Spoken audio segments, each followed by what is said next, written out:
Dear Diary, after 12 silent years, I am finally ready to share with you my difficult diagnosis story, the beginning of my diabetic life. I was 10 years old and away on a school trip when my symptoms quickly started to show. I didn't think too much about it at the time, but I became incredibly thirsty and horrendously dehydrated.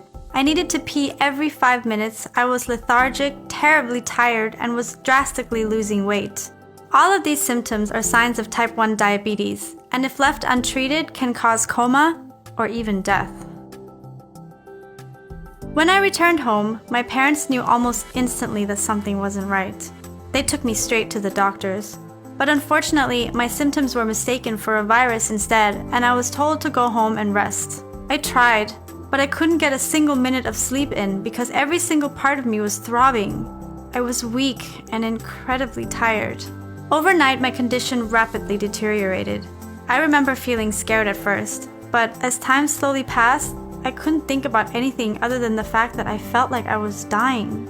That's because I was. Over the next few hours, I became violently sick. I was dehydrated and frail. No matter how much water I tried to drink, none of it was staying in my body. Even now, I can still see the painfully ill little girl slumped over the toilet seat, crying for it all to go away. But it didn't go away, and it never will go away. By now, my mom was in a state of panic.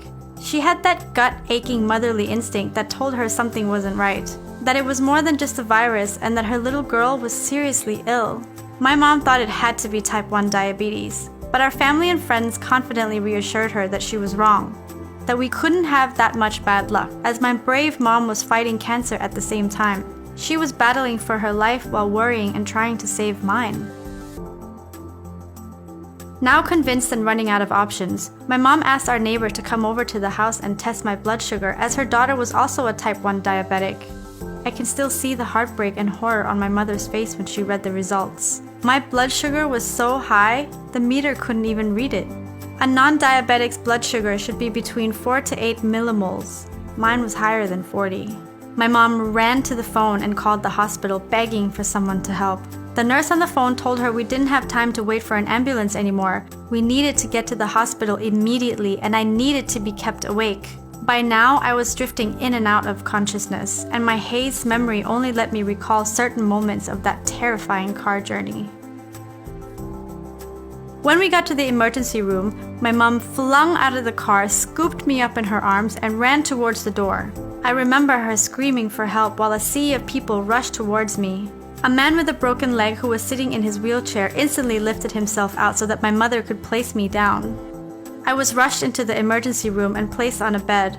I remember trying to find the strength to cry, to ask what is wrong with me, to ask if I was gonna die, but I couldn't even do that.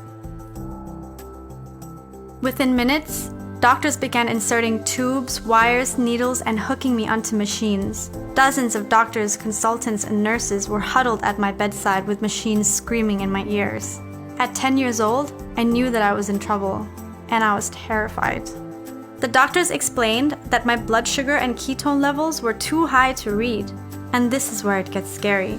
I was in the late stages of diabetic ketoacidosis, DKA for short, a life-threatening complication for type 1 diabetes. DKA occurs when there is not enough insulin in the body, which is produced by the pancreas and causes your blood to turn acidic and therefore poisonous. When this happens, an immense strain is put on your body's organs.